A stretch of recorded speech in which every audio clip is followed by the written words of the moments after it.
Welcome to Land of Horror. Today, we will continue our journey to explore the most chilling mysteries. Do you have the courage to face spooky stories, terrifying legends, and unexplained supernatural phenomena? Join me as we delve into haunted places, dark secrets, and legendary figures that will send shivers down your spine. Before we begin, make sure to hit the subscribe button so you won't miss any videos, and let's step into the world of Land of Horror together. Get ready, because thrilling moments await you. Are you ready to explore? The sun dipped below the horizon, casting a warm, golden hue over Riverside, California, as Claire Thompson wrapped up her day at the office. The hum of computers and the murmur of her colleagues created a familiar backdrop as she packed her belongings. A single mother raising her 3-year-old son, Jake, she was determined to make a life for them, one filled with love and stability despite the challenges they faced. But tonight was different.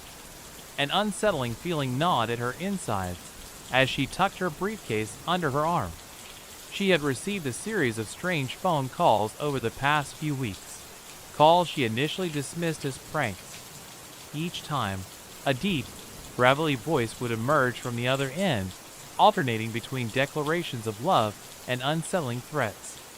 "I'm always watching you, Claire," it had whispered last week, sending chills racing down her spine. "Maybe I need to get a grip," she thought, shaking her head as she left the office. The warm evening air brushed against her skin, momentarily easing her tension. But as she approached her car, a sinking feeling returned, gripping her heart.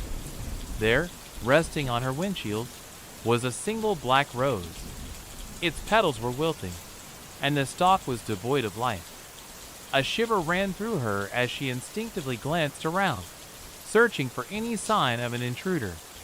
She quickly brushed it off, convinced it was just a sick joke from one of her coworkers. After getting Jake settled in bed that night, Claire tried to shake off the dread. She spent hours pacing her small living room, replaying the phone calls in her mind. They felt so familiar, yet she couldn't place the voice. Who would want to scare her like this? Did it have anything to do with her ex, Tom? He had been abusive and controlling during their relationship, but she hadn't seen him in years. As days turned into weeks, Claire's fear morphed into a twisted sense of paranoia. She installed a new security system in her home, but it did little to ease her anxiety. Every creak in the house set her heart racing, and she often found herself checking the locks before bed. One Friday night, she decided to attend a local charity event with her friend Lisa, hoping to distract herself from her troubles. The atmosphere was lively, filled with laughter and music. But even surrounded by friends, Claire felt a strange unease. She noticed a man lingering at the edges of the crowd, his gaze fixed on her. He was tall, with dark hair, and an unsettling smile that sent a chill down her spine. "Is something wrong?"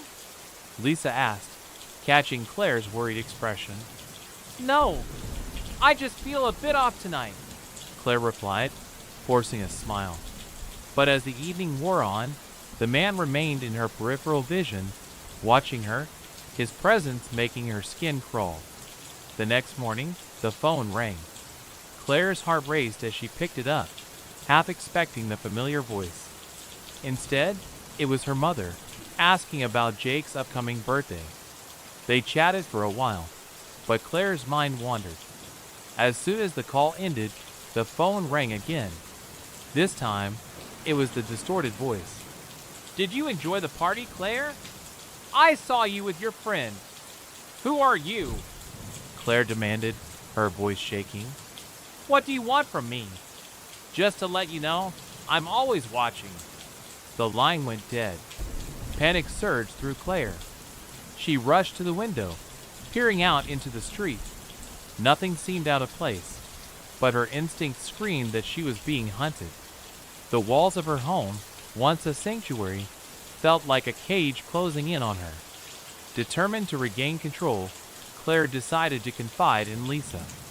They met for coffee that afternoon, sitting in a cozy corner of a bustling cafe. As she recounted the recent events, Claire's voice trembled. I feel like I'm losing my mind. I can't shake this feeling that someone is watching me. Lisa leaned in, her expression serious. You need to report this to the police, Claire. They can help you.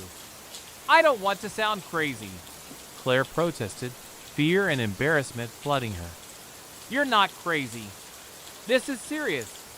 You need to take it seriously before it escalates, Lisa insisted. That night, Claire wrestled with her decision. Should she report the calls? What if it only made things worse? Ultimately, the anxiety became too much. She picked up the phone and dialed the local police department, her heart pounding as she explained the situation.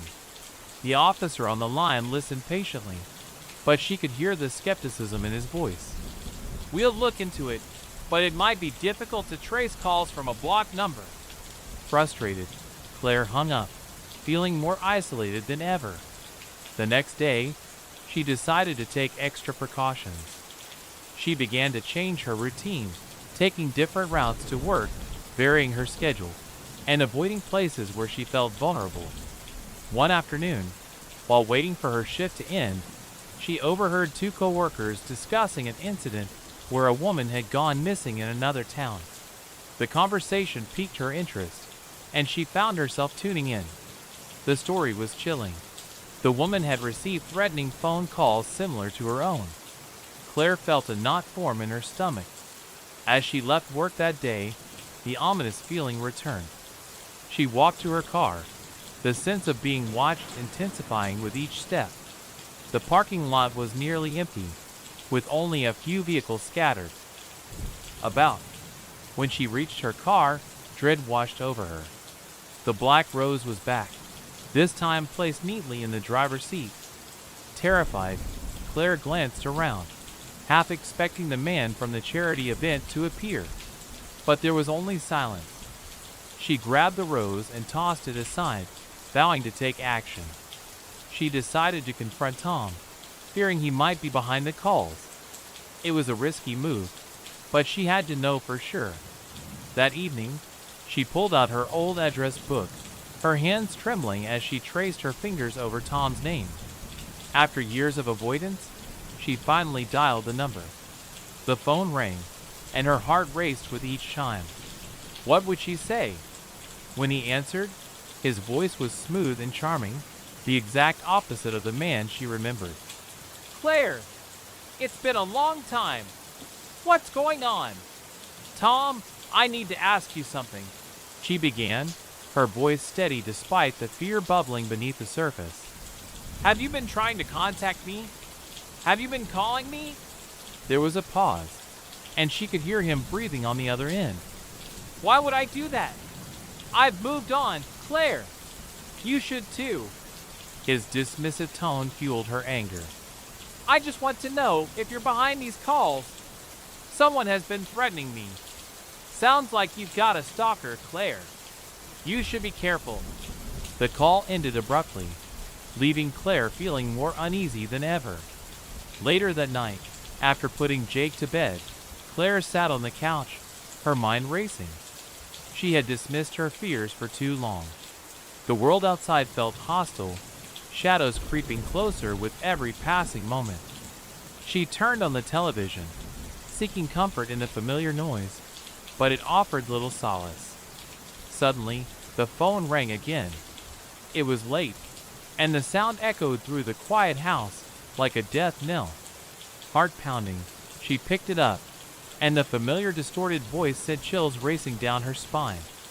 You should have listened, Claire. You think you're safe? I know where you are. The line went dead, and terror gripped her heart.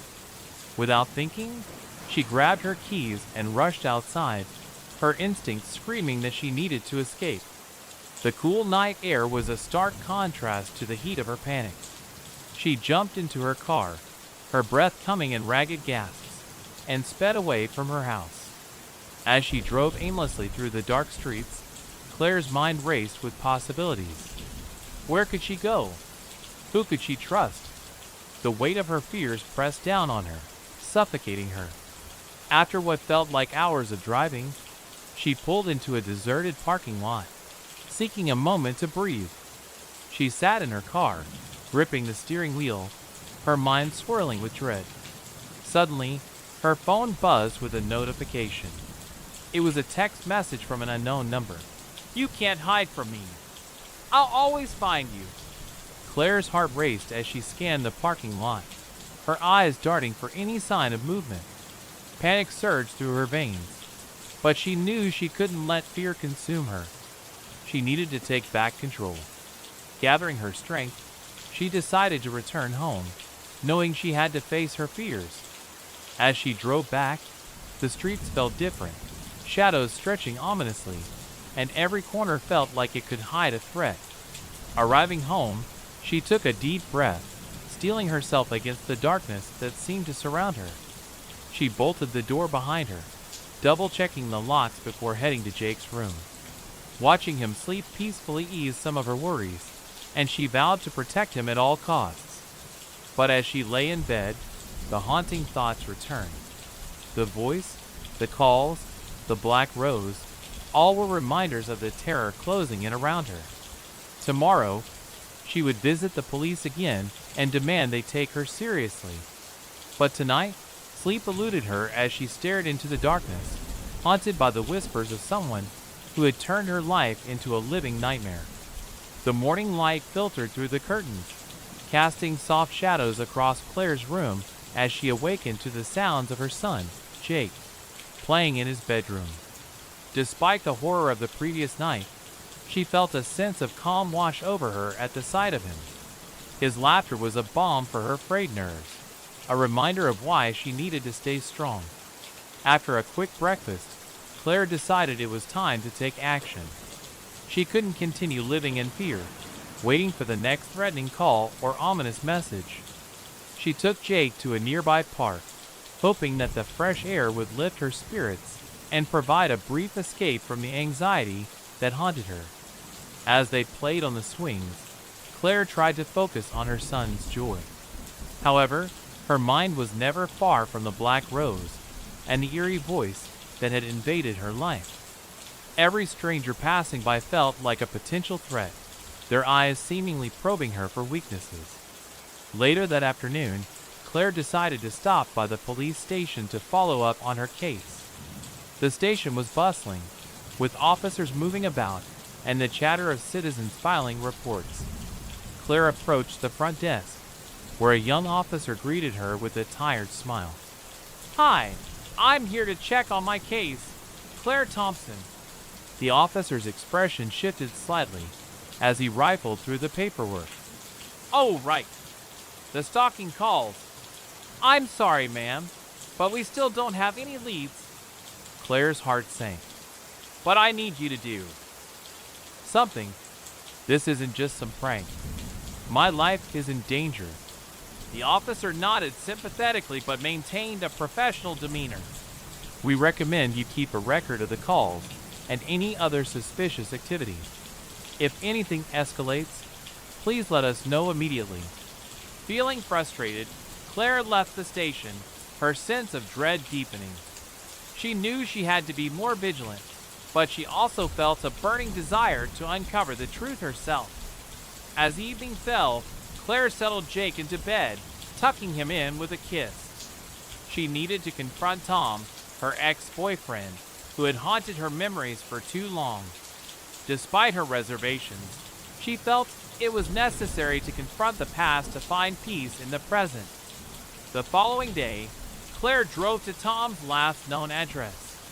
The neighborhood had changed since she last visited, the once familiar streets now filled with new homes and families.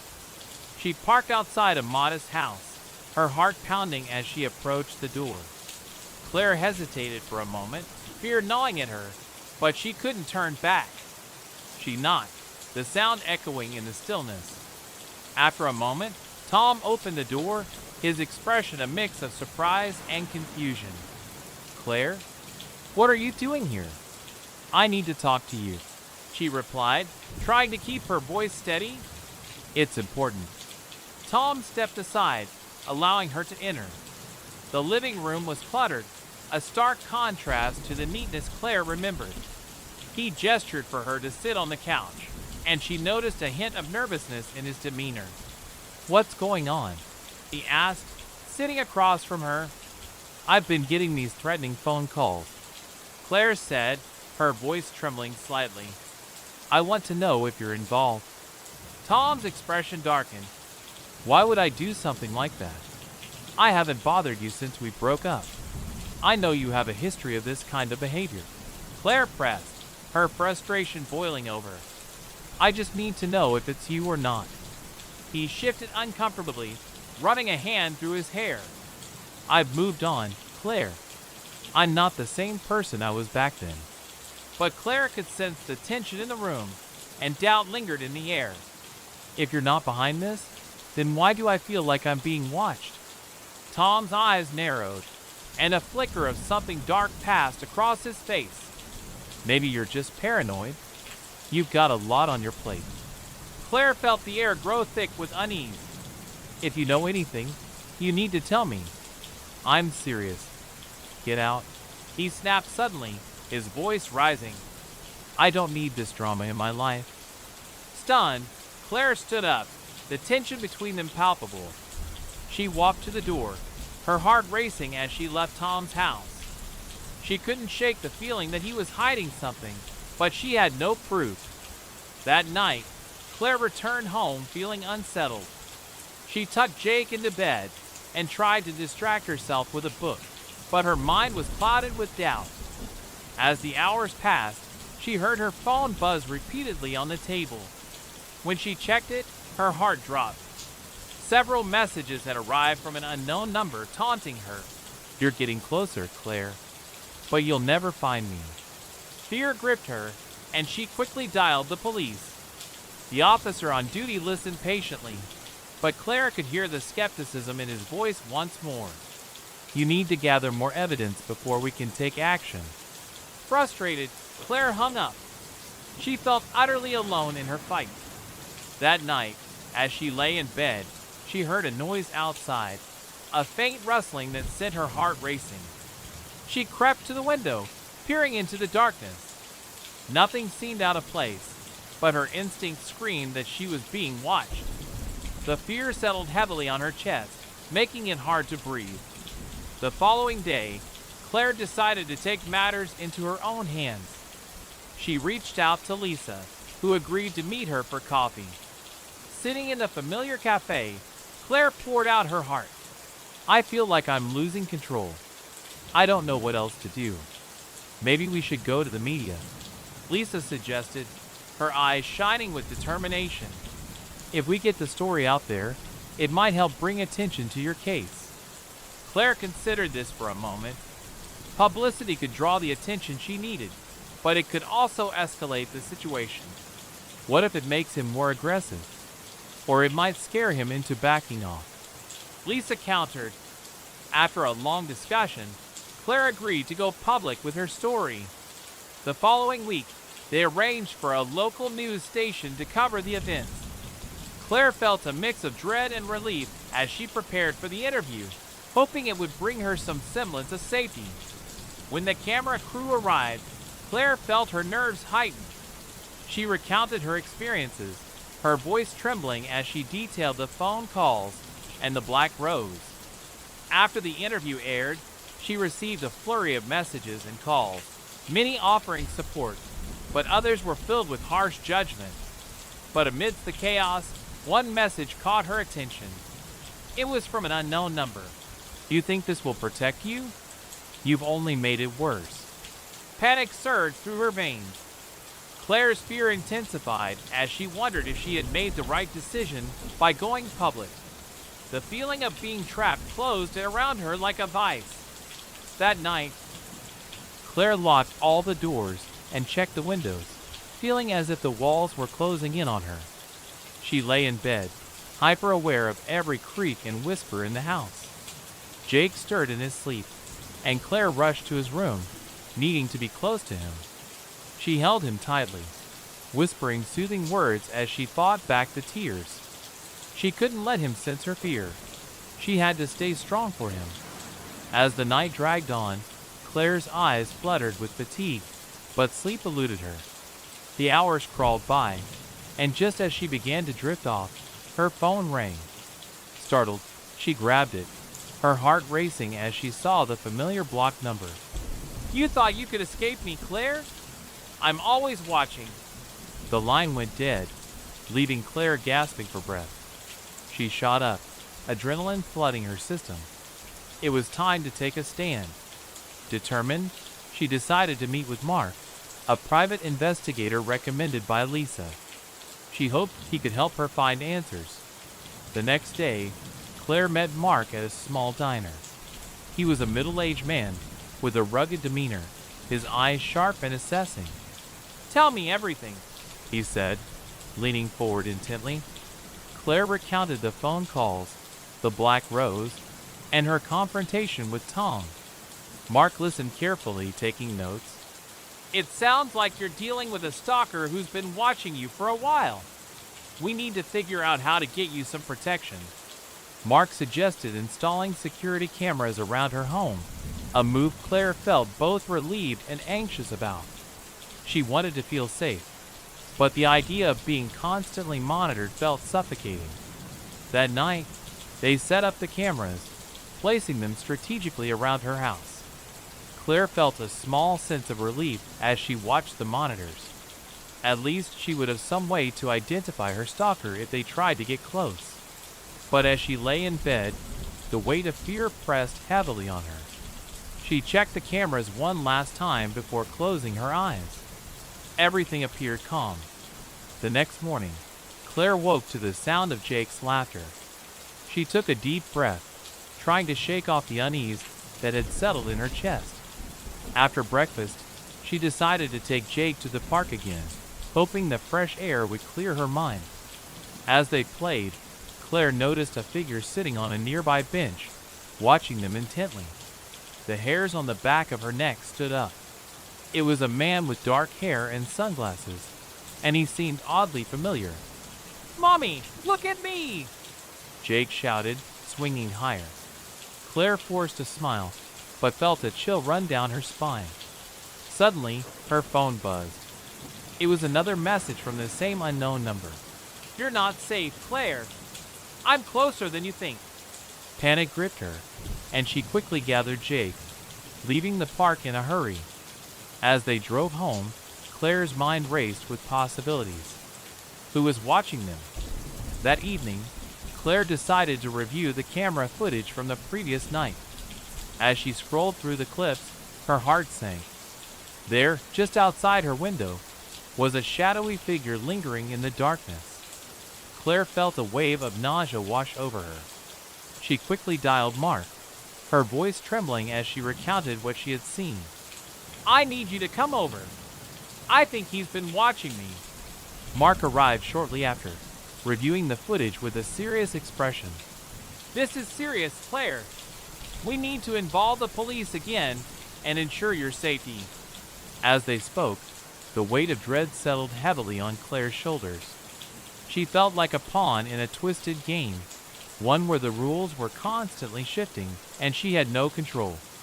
The next day, the police agreed to increase patrols around Claire's neighborhood. She felt a momentary sense of relief, but the gnawing anxiety never truly faded. That night, as she settled into bed, she heard a knock on the window. Startled, Claire's heart raced as she crept toward the sound. She peeked through the curtain, her breath hitching in her throat. There, in the pale moonlight, stood the same man from the park, his face obscured by shadows. He raised a hand, a black rose clutched tightly between his fingers. Claire's instincts kicked in, and she ran to grab Jake, shaking him awake. "We need to go now." As they hurriedly gathered a few essentials, Claire's mind raced with fear. She couldn't face him alone. They needed to get to safety. The moment they stepped outside, Claire felt the cold night air biting at her skin. She quickly ushered Jake into the car, her heart pounding as she glanced back at the house. "Mommy, what's happening?" Jake asked, his eyes wide with confusion. "Just stay close, baby. We'll be okay," Claire promised, trying to mask her fear. She drove through the dark streets, her heart racing as she dialed Mark's number. "I need help. He's here. Head to the nearest police station. I'll meet you there," Mark instructed, his voice steady. Claire's hands trembled on the wheel, her heart in her throat as she raced toward the station. The darkness felt suffocating, the fear of being followed lurking in the back of her mind. As she arrived at the station, she rushed inside, Jake clinging to her side. "I need to report a threat." The officers at the front desk quickly assessed the situation, their expressions shifting to concern as they listened to Claire's frantic explanation. "Calm down, ma'am. We'll take your statement and ensure your safety," one officer said, his voice steadying her. As Claire waited, Mark arrived, his presence a reassuring sight. He quickly conferred with the officers, their expressions serious as they discussed the situation. Hours passed as Claire sat in the waiting area, feeling both anxious and relieved. The officers promised to patrol her home and keep her informed of any developments. Finally, as dawn broke, Claire returned home, exhausted but feeling a sense of determination. She wouldn't let fear control her life.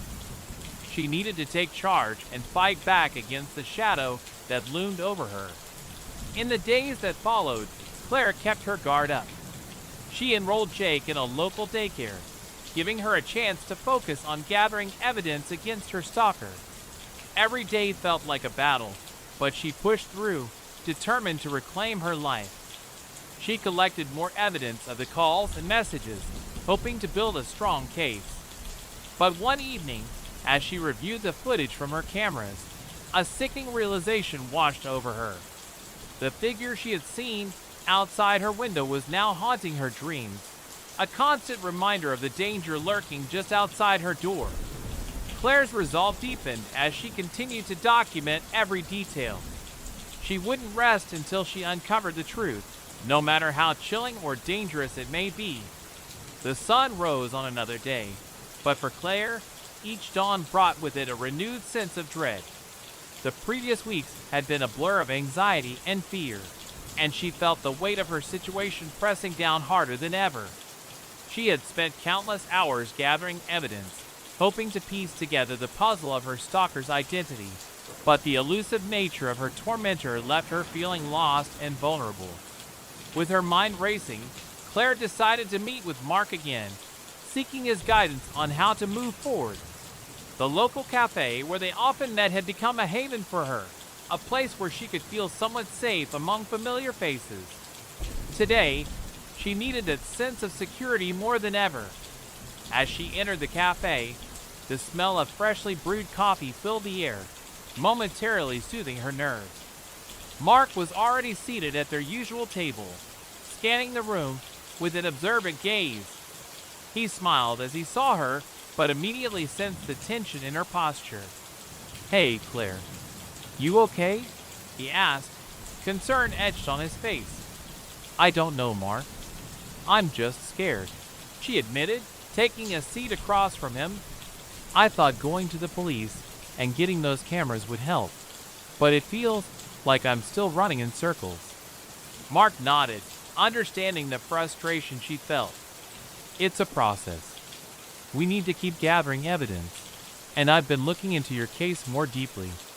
There's got to be something we can use to identify this guy." Claire felt a flicker of hope. "What have you found?" "I reached out to some contacts in the police department," Mark explained, leaning forward. "There's a possibility that your stalker might be someone with a history of similar behavior. We just need to connect the dots." Claire's heart raced. What do we do? First, we need to see if we can identify any patterns in the calls you've received. Are there specific times when they happen? Any phrases that stand out? Claire thought back to the messages. It's usually late at night, and the messages often mention things only someone close to me would know, like where Jake goes to daycare. That's not good. It means he's been watching you. Mark said, his voice firm. "We need to come up with a strategy to protect you while we dig deeper." The weight of his words settled over Claire. She couldn't ignore the implications. Her stalker was getting closer. They discussed safety measures, and Mark recommended she vary her routine as much as possible. After their meeting, Claire returned home, her mind buzzing with thoughts. She was determined to protect Jake at all costs. The daycare was becoming a potential liability. If the stalker was indeed watching, it wouldn't take long for him to strike. That evening, Claire made the difficult decision to pull Jake out of daycare temporarily. She would keep him home and arrange playdates with trusted friends instead. It felt like an overreaction, but she couldn't shake the feeling that they were being watched. As the days passed, Claire grew more vigilant. She carefully planned their daily activities, avoiding any predictable patterns. Each evening, she went through the camera footage, searching for any signs of the stalker. The footage became an obsession, an endless loop of paranoia that consumed her. One night, while reviewing the recordings, Claire noticed something chilling. A shadowy figure appeared just outside her front yard. At first, it was indistinct, but as she fast-forwarded, she saw the man linger, staring at her house for several minutes. Claire's heart raced as she recognized the familiar dark hair and sunglasses. It was the same man from the park. Panic surged through her veins. She grabbed her phone, dialing Mark's number. "Mark, I think I found him. He was outside my house again. I have it on camera," she gasped. "Send me the footage right away. We need to take this to the police," he replied, urgency lacing his voice. Claire's hand shook as she emailed the video. Moments later, Mark called her back. "I'm on my way.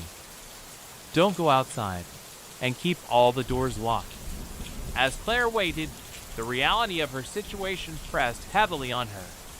She felt like a prisoner in her own home, each creak of the floorboard sending her heart racing. When Mark arrived, she quickly let him in, her anxiety palpable. "Show me the footage," he said, his eyes narrowing as he watched the clip. "I can't believe this is happening," Claire whispered, tears welling in her eyes. "What do we do now?" "First, we report this to the police. This is concrete evidence," Mark replied, determination etched on his face. The police took their time responding, which only fueled Claire's frustration. By the time an officer arrived, the sun was setting, casting long shadows across the living room. After reviewing the footage, the officer's demeanor shifted. "This is serious. We'll need to open a new investigation based on this evidence. Can you tell me everything you've noticed?" Claire recounted her experiences, the phone calls, the messages, and the lurking figure. The officer took notes, his expression grave. "We need to increase patrols around your neighborhood. I suggest you also file for a restraining order." The idea of a restraining order brought Claire a sliver of hope. She would finally have some legal protection. The officer assured her they would do everything in their power to catch the stalker, but Claire felt a nagging doubt. How could they catch someone who seemed to vanish into thin air? As days turned into weeks, Claire found herself on edge, constantly looking over her shoulder. The police had increased patrols, but her stalker had not been caught. The looming threat was ever present, and she felt increasingly isolated. One evening, after a particularly exhausting day, Claire decided to take Jake for a walk to the local park. The fresh air might do them both some good. As they strolled, Claire's senses heightened. She scanned the surroundings for any sign of danger. At the park, Claire noticed a small gathering of parents watching their children play. She spotted Lisa and waved her over, grateful for the company. "Hey, I've been worried about you," Lisa said, concern evident in her eyes. "I'm trying to stay strong," Claire replied, forcing a smile. "But it's hard. I just want to feel safe again." They sat on a nearby bench, watching Jake play on the swing. As they chatted, Claire felt a momentary sense of normalcy. But that peace was shattered when Claire caught a glimpse of the man from the park in her peripheral vision. "Lisa, do you see that guy?" Claire whispered, her voice trembling. "What guy?" Lisa asked, turning to look. The man had taken a few steps closer, and Claire's heart raced. She grabbed her phone, preparing to record. "The one in the sunglasses. I think he's been following you." Lisa's eyes widened as she saw the man. "We need to leave. Now." Claire nodded, panic rising in her chest. She quickly gathered Jake and led him toward the exit, her heart pounding in her ears. As they walked, she glanced back, but the man had vanished into the crowd. Back at home, Claire felt the walls closing in around her. She locked the doors and sat with Jake, trying to calm her racing heart. "Mommy, are we okay?" Jake asked, his innocent gaze piercing her heart. "Yes, baby. We're okay," Claire lied, forcing a smile. But inside, she was a bundle of nerves. The following day, Claire received a call from the police. They had identified a potential lead based on the footage she provided. They had tracked down a man who matched the description and had a history of stalking. Claire felt a glimmer of hope. What do we do next? The officer explained that they would set up a sting operation to catch him. They needed her to help identify him in person. Fear coursed through her veins as she contemplated the risks involved. What if he sees me? What if he gets away? We'll have officers nearby for protection. You won't be alone. The officer reassured her. After much deliberation, Claire agreed. She had to face this fear head-on, for her sake and Jake's. The day of the operation arrived, and Claire's stomach churned with anxiety. She arrived at the designated location, a local cafe where they believed the stalker frequented. Mark was by her side, his presence a source of comfort. As they waited, Claire tried to steady her nerves, focusing on the bustling cafe around her. The air was thick with the scent of coffee and pastries, but Claire felt trapped in a nightmare. After a tense wait, the police arrived, their demeanor serious as they scanned the room.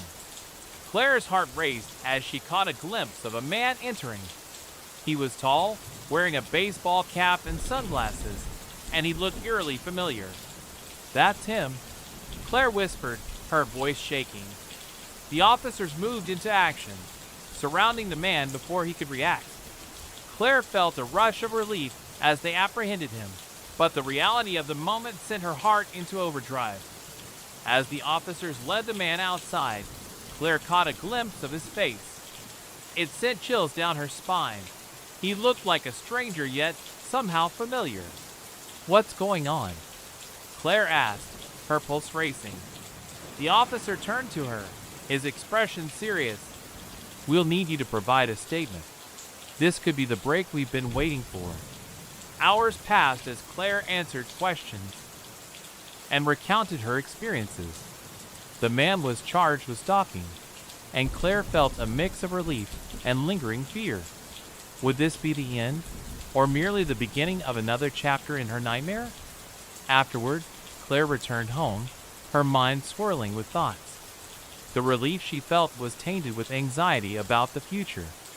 She couldn't shake the feeling that her stalker had only been a pawn in a much larger game. The days that followed were filled with uncertainty. The police increased their presence in her neighborhood, but the sense of safety was fleeting. Claire began to feel paranoid, constantly glancing over her shoulder, convinced that danger lurked around every corner. Late one night, as she settled into bed, her phone buzzed with an unfamiliar number. Her heart sank as she answered, a chill creeping down her spine. "Did you really think it would be that easy, Claire? You're never safe." A distorted voice hissed through the line. Claire's blood ran cold. "Who is this?" she demanded, her voice trembling. "Just someone who knows where you live. I'll be watching." The voice taunted before the line went dead. Panic surged through Claire, and she immediately dialed Mark. "He called me." He's still out there. Mark's voice was steady. Stay calm. We'll get through this together. I'm coming over. As she waited for Mark, Claire felt a sense of despair wash over her. No matter how hard she tried, she couldn't escape the feeling that she was trapped in a twisted game, one where the rules kept changing, and her safety was just an illusion.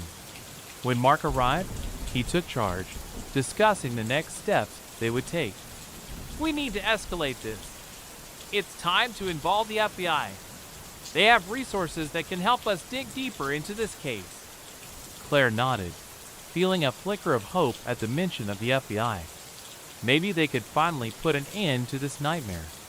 As they worked together to gather evidence, Claire's determination grew stronger. She would fight back against the shadows that threatened to engulf her. But deep down, she knew the road ahead would be fraught with challenges. Days turned into weeks, and the investigation took unexpected turns. The FBI brought in experts, and they uncovered disturbing patterns that linked her stalker to other unsolved cases in the area. Claire felt a mix of fear and determination as she learned about the broader implications of her situation. This wasn't just about her anymore. It was part of a larger web of horror that extended far beyond her own life. As the investigation intensified, Claire found herself caught in a whirlwind of emotions. Each day felt like a battle against the shadows of her past, and she clung to the hope that justice would be served. But as the pieces began to fall into place, Claire couldn't shake the feeling that the real danger was still lurking just out of sight. With each new revelation, the stakes grew higher, and she knew she had to stay vigilant. The nightmare was far from over, and Claire was determined to face whatever lay ahead. For her son, for herself, and for the countless others who had been affected by the same darkness. Claire's world had shifted dramatically in the past few weeks. With the FBI now involved, she felt a renewed sense of urgency but also an underlying tension. The man they had arrested was still in custody, but Claire knew that even one man's arrest didn't guarantee her safety.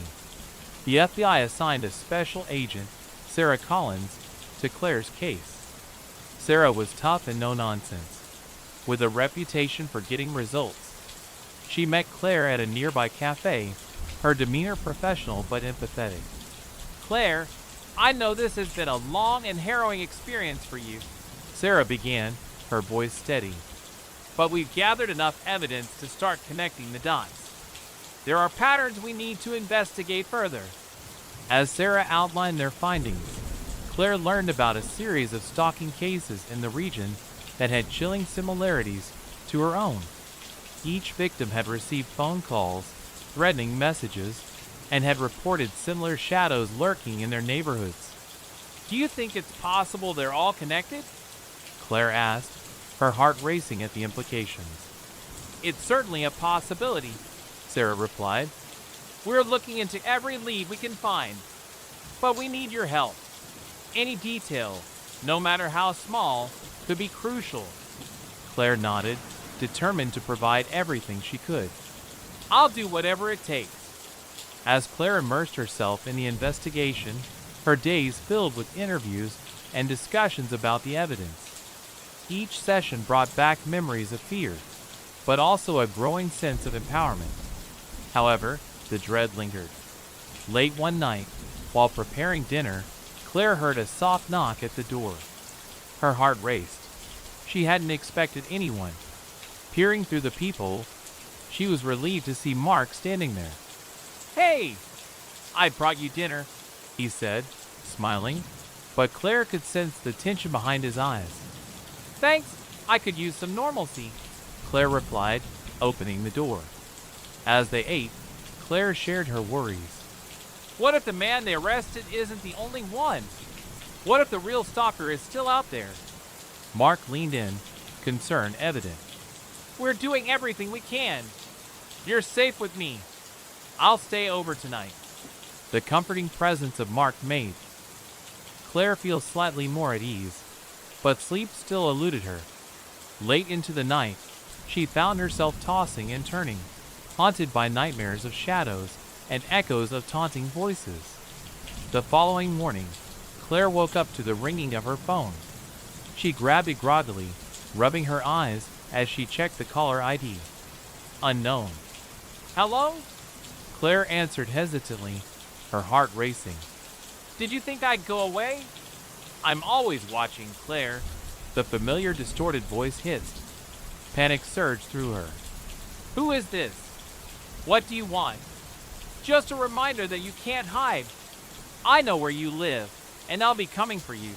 The voice threatened before hanging up. Claire dropped the phone, her hands trembling. Mark! She shouted, panic rising in her chest. Mark rushed into the room, alarmed. What happened? Another call. He knows where I am. Claire stammered, tears filling her eyes. Mark's expression turned serious.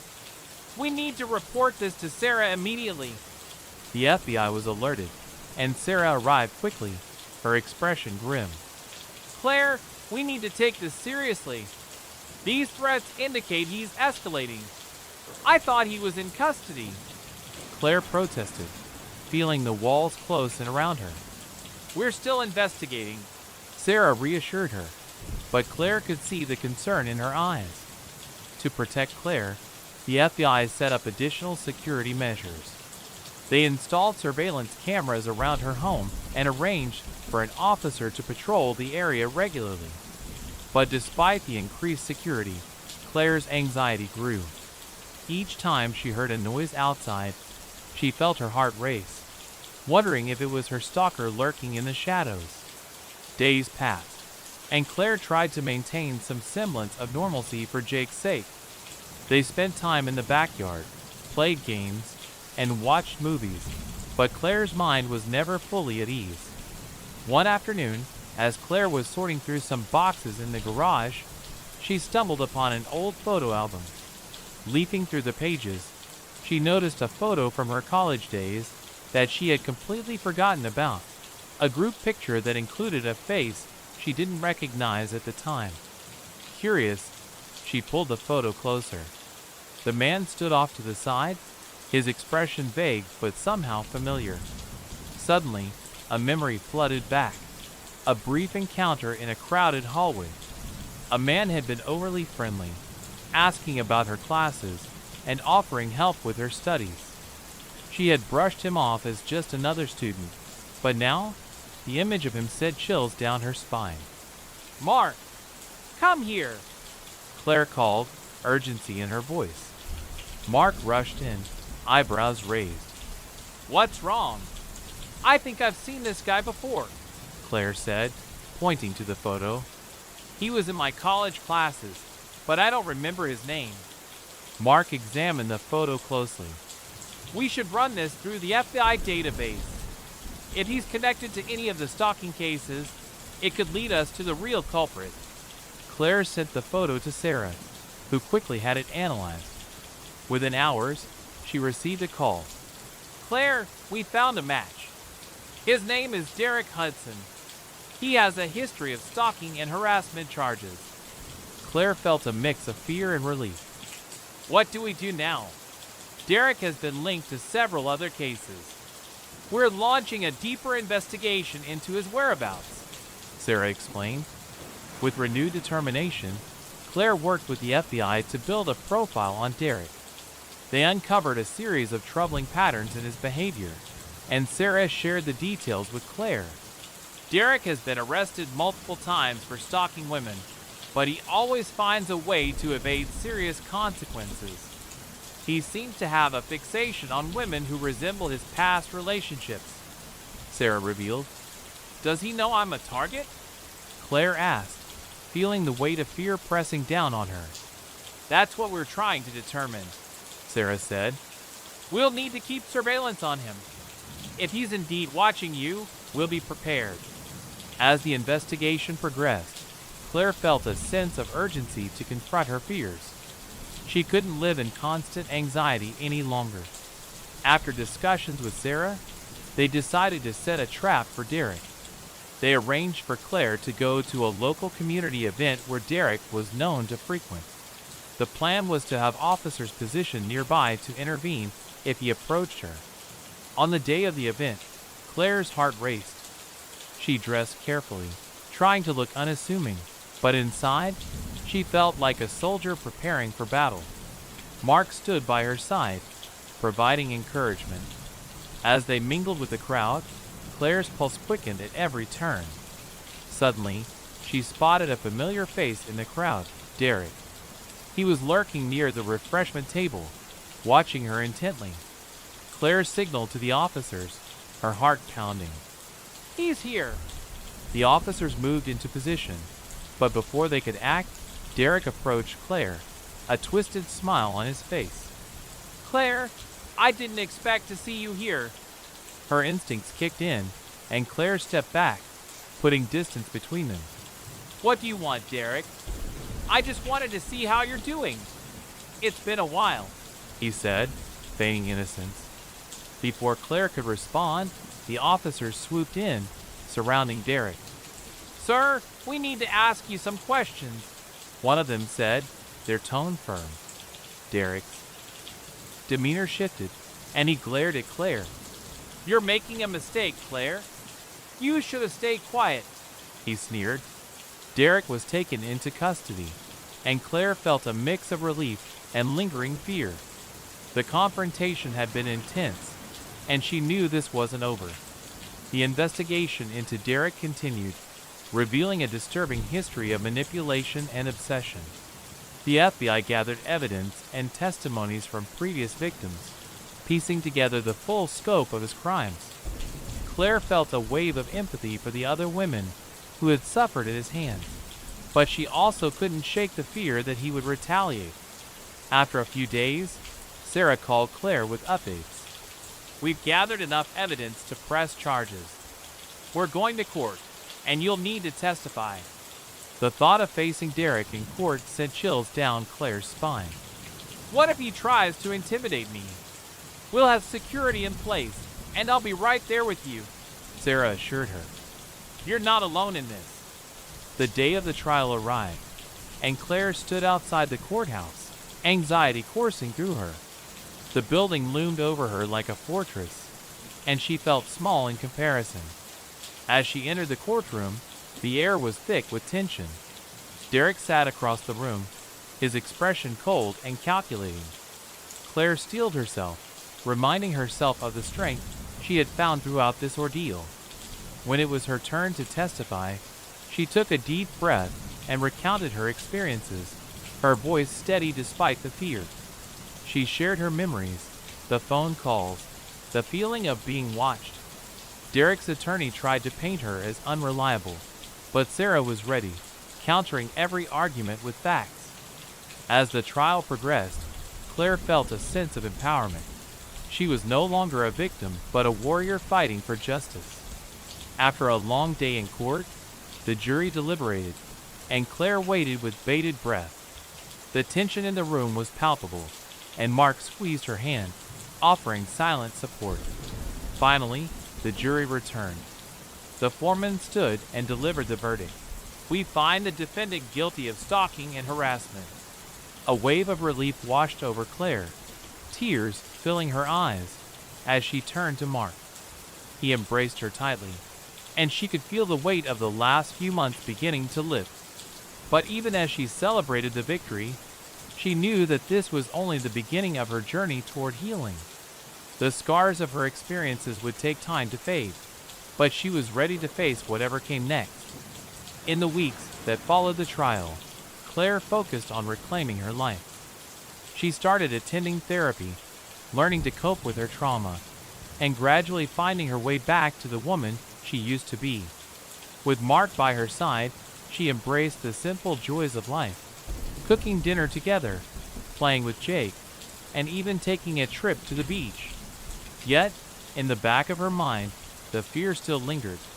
She knew Derek was behind bars, but the thought of someone like him existing in the world made her uneasy. One evening, as they watched the sunset, Mark turned to her. You've come so far, Claire. I'm proud of you. Thank you for standing by me through all of this. Claire replied, her voice filled with gratitude. As they looked out at the horizon, Claire felt a renewed sense of hope. She was determined to move forward, to live her life free from fear and shadows. But deep down, she knew she would always remain vigilant. The darkness might be kept at bay for now, but she had learned that true strength lay in facing her fears, no matter how daunting they seemed. Months had passed since Claire testified against Derek. Life had started to regain a sense of normalcy. She felt stronger, her confidence slowly rebuilding, supported by therapy and the love of her friends and family. However, the sense of peace was always tinged with unease. Claire remained vigilant, often checking the locks on her doors and glancing out the window, her instincts still sharp from the trauma. One day, while at the park with Jake, she noticed a man sitting on a bench, watching her intently. He didn't look familiar, but the way he stared sent chills down her spine. Claire tried to shake off the feeling, reminding herself that she was safe, but unease gnawed at her. Later that evening, she recounted the incident to Mark. I don't know if I'm being paranoid, but something felt off, she admitted, her voice trembling slightly. Mark listened carefully. Maybe it's just your instincts kicking in. You've been through a lot, Claire. Trust yourself. Despite Mark's reassurance, Claire couldn't shake the feeling of being watched. She avoided the park for a while, preferring to stay within the comfort of her home. But the world didn't stop. Life continued around her. Claire kept in touch with Sarah and the FBI, who informed her that Derek was appealing his conviction. This news struck a chord of fear within her. What if he gets out? Claire voiced her concerns during a phone call. Sarah's voice was steady. We're doing everything we can. We believe he poses a significant threat, and we'll fight the appeal. But as the weeks turned into months, the unease began to creep back into Claire's life. On a particularly quiet evening, as she tucked Jake into bed, she heard a familiar sound, the unmistakable ping of a text message. Her heart raced as she checked her phone. An unknown number flashed on the screen. Did you really think you could escape me, Claire? I'm closer than you think. Panic surged through her. She immediately called Mark, her hands shaking. He's back. I just got another message. Mark rushed over, and they decided to inform Sarah. The FBI intensified their efforts to monitor Derek's case, but Claire felt the walls closing in again. As days went by, Claire remained hyper-aware of her surroundings. She kept the windows locked, and Mark stayed with her as much as possible. One night, as they were watching TV, Claire noticed the same man from the park standing across the street, staring at her house. Mark, look, she gasped, pointing out the window. Mark squinted, trying to see. Stay here, he instructed, grabbing his jacket. Before Claire could protest, Mark stepped outside, confronting the man. What do you want? He demanded, his tone protective. The man turned and quickly walked away, disappearing into the shadows. Mark returned, concern etched on his face. We need to report this to the police. We can't take any chances. With the police involved, Claire felt a mix of relief and growing anxiety. The authorities increased their patrols in her neighborhood, but she knew it would take more than that to calm her nerves. As Claire continued her therapy sessions, she discussed her fears and the resurfacing of her trauma. It feels like I'm stuck in this cycle of fear. How do I break free? She asked her therapist. You're stronger than you think, Claire, the therapist replied gently. It's about taking control back. Focus on what you can do rather than what you can't.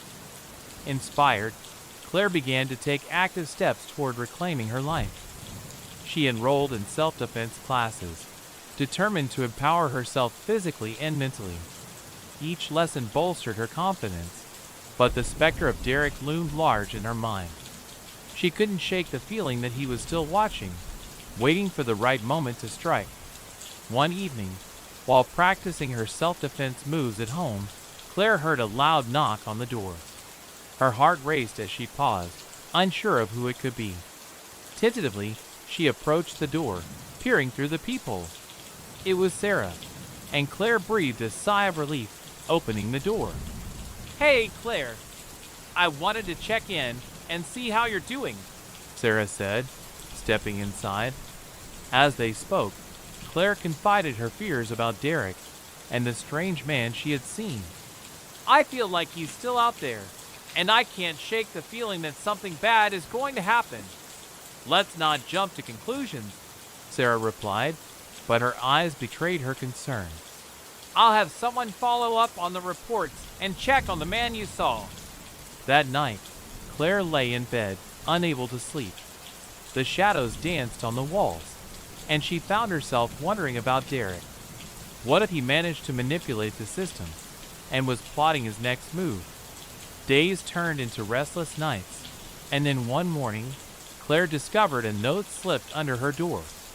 Heart racing, she unfolded it, her hands trembling as she read the words scrawled across the page. Did you really think you could forget me? I know your every move. You're just delaying the inevitable. Claire's breath caught in her throat. This was no longer just a phone call or a text. It was a clear message of intent. She felt as if the walls were closing in, and her heart raced as she dialed Sarah. Claire, stay calm, Sarah instructed, her voice steady. We're going to increase surveillance around your home. Don't leave the house alone. That evening, Claire felt more exposed than ever. The police set up cameras outside her home, but every noise made her jump. She was hypervigilant, unable to shake the feeling that danger was imminent. Just as she began to feel a sense of normalcy returning, she received a phone call. It was an unknown number again. Claire, I'm coming for you. You can't hide forever. The voice hissed, sending chills down her spine. Frantically, she ended the call and raced outside to find Mark. He called again. We have to do something. Mark's expression hardened. We're not waiting anymore. We're going to find him. I won't let him hurt you. They contacted Sarah, who sprang into action. The FBI set up a task force dedicated to tracking Derek down and investigating the man who had been watching Claire. As the investigation intensified, they discovered that the man Claire had seen in the park was linked to Derek. His name was Robert, a former associate of Derek's with a history of stalking and harassment. Claire, we need to keep an eye on him, Sarah informed her. He could be acting as Derek's eyes and ears. The realization that she was being watched from both sides was overwhelming. Claire felt trapped in a web of fear, but she also felt a flicker of determination. With Mark by her side, she took self-defense practice seriously, preparing herself for the worst. They began to develop a plan to confront the threats head-on. One night, the task force tracked Robert to an abandoned warehouse on the outskirts of town. Claire and Mark were called in as backup. We want you to stay back, but we need you to identify him if you see him, Sarah instructed Claire firmly. As they approached the warehouse, Claire's heart raced. The dim lights flickered ominously, casting eerie shadows. The air was thick with tension as the officers positioned themselves strategically around the building. Suddenly, a loud crash echoed from inside. Go! Go! Go! Sarah shouted, leading the way as they burst into the warehouse. Claire followed closely, her heart pounding in her chest. The chaos of the moment was overwhelming, but she kept her focus on the task at hand. Inside the warehouse, the darkness enveloped them. Flashlights illuminated the space, revealing shattered crates and graffiti-covered walls. Claire's breath caught as she caught sight of a figure at the far end. Robert! Sarah yelled, her voice echoing through the cavernous space. But before they could close in, Robert darted toward the exit, weaving through the debris. The officers chased after him, and Claire felt the adrenaline surging through her veins. Stop! Claire shouted, not even sure if he could hear her. In the chaos, Claire stumbled upon something that froze her in place. In the corner of the warehouse, she saw remnants of old belongings, clothing, personal items, and what looked like photographs. As she picked up a photo, her blood ran cold. It was a picture of her, taken without her knowledge. The realization hit her like a ton of bricks. This was a trophy for him, evidence of his twisted obsession. The sound of footsteps and shouts echoed through the warehouse as the officers continued their pursuit of Robert. Claire was torn between the horror of what she had found and the urgency to help apprehend him. Suddenly, a loud crash broke through the chaos. Claire turned to see Derek emerging from the shadows, his expression twisted with malice. You thought you could escape me, Claire? He sneered. The sight of him sent terror coursing through her, but the instinct to fight back surged within her. You're not going to hurt me anymore, she shouted, summoning every ounce of courage she had. Mark rushed to her side, standing between her and Derek. Get away from her, he yelled, his voice firm. Derek lunged at Mark, but the officers quickly intervened, tackling him to the ground. The struggle was intense, and Claire felt the fear creep back in as chaos erupted around them. As the officers managed to restrain Derek, Claire's heart raced, but her attention was diverted when she heard a loud crash from another part of the warehouse.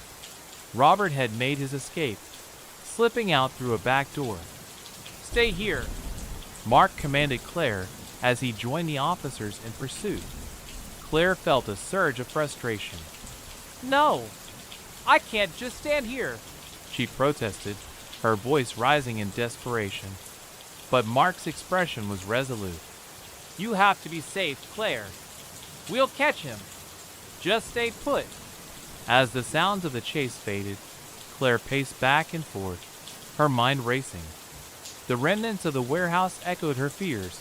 The past was coming back to haunt her, and she couldn't let it win. Moments stretched into eternity as Claire waited anxiously, feeling the weight of fear settle over her. But soon, the officers returned, breathless and agitated. We lost him, one officer admitted, frustration etched on his face. He slipped away. Claire's heart sank.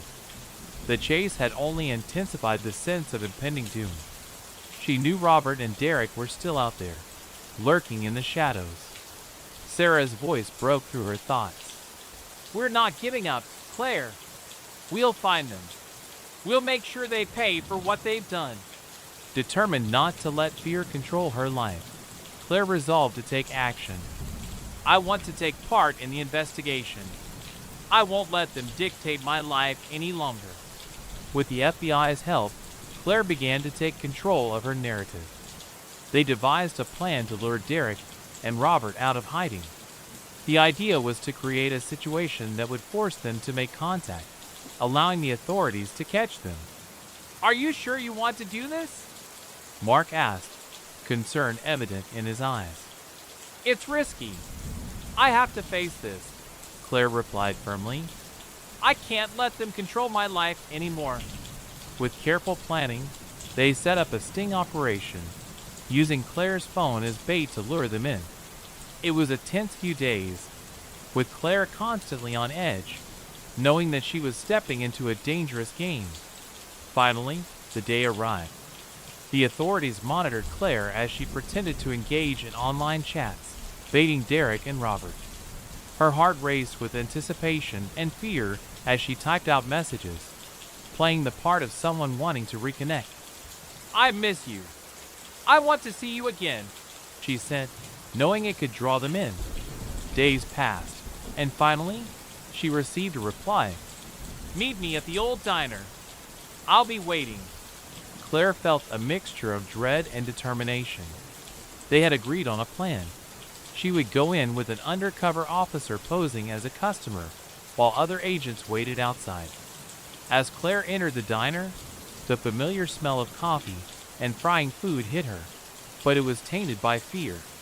She spotted the table in the back where Derek had instructed her to meet him.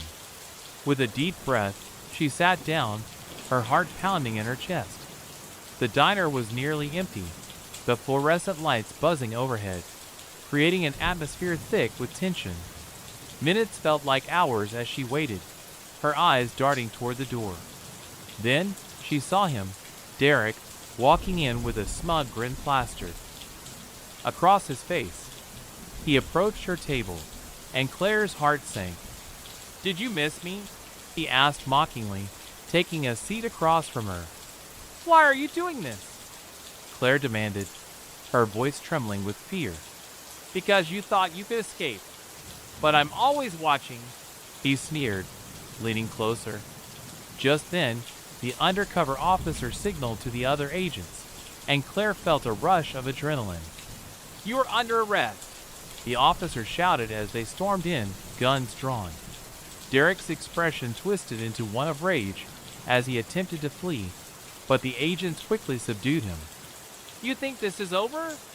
You'll regret this," he shouted as they cuffed him. Claire felt a mix of relief and fear wash over her. She had faced him, but the battle wasn't over yet. Robert was still out there. With Derek back in custody, Claire felt a glimmer of hope, but the fear of Robert still loomed large. As the investigation continued, the FBI worked tirelessly to track him down. "Don't worry, Claire," Sarah assured her. "We're doing everything we can to find him." But the anxiety was overwhelming.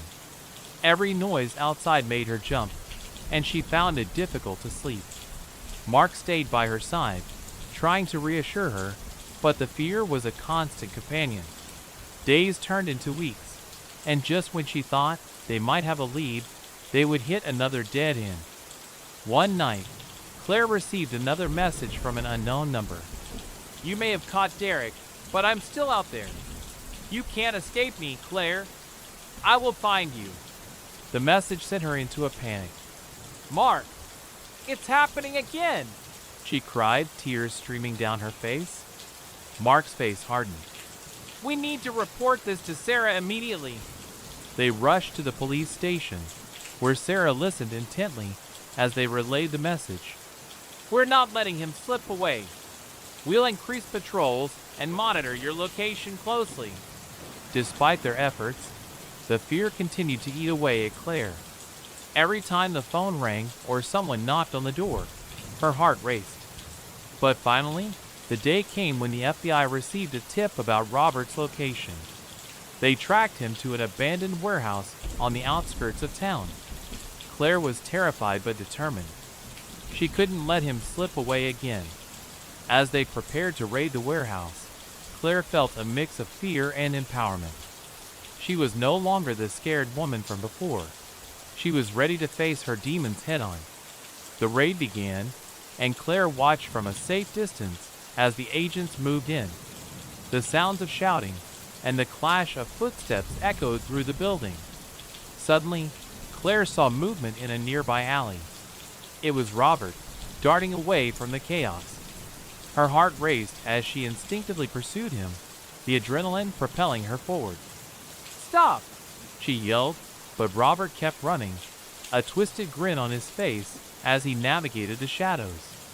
Claire chased him through the darkened streets, refusing to let fear take control. "You can't escape this," she shouted, determination fueling her legs. In a tense moment, she caught up with him in an alleyway. "It's over, Robert," she declared, her voice steady despite the fear coursing through her. He turned, his expression a mixture of anger and amusement. "You think you can stop me? You're just a scared little girl." But Claire stood tall. "I'm not scared of you anymore." In that moment, the FBI arrived, and the confrontation escalated. Agents flooded the alley, surrounding Robert and taking him down before he could react. With Robert in custody, Claire felt an overwhelming sense of relief wash over her. The threat that had loomed over her life for so long was finally coming to an end.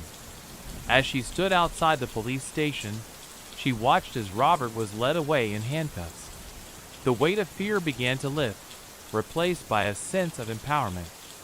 In the days that followed, she reflected on her journey. She had faced her fears and come out stronger on the other side. With the support of Mark, Sarah, and her friends, she knew she could rebuild her life. As the months passed, Claire focused on healing. She continued her self-defense training and embraced her newfound strength. With Mark's unwavering support, she started a community group to help other victims of stalking and harassment. She wanted to share her story and empower others to reclaim their lives. On a sunny afternoon, as she stood in front of a group of survivors, Claire felt a sense of purpose. We are not defined by our fears. We have the strength to overcome, and together we can heal. As she looked around the room, she saw the faces of individuals who had fought their own battles.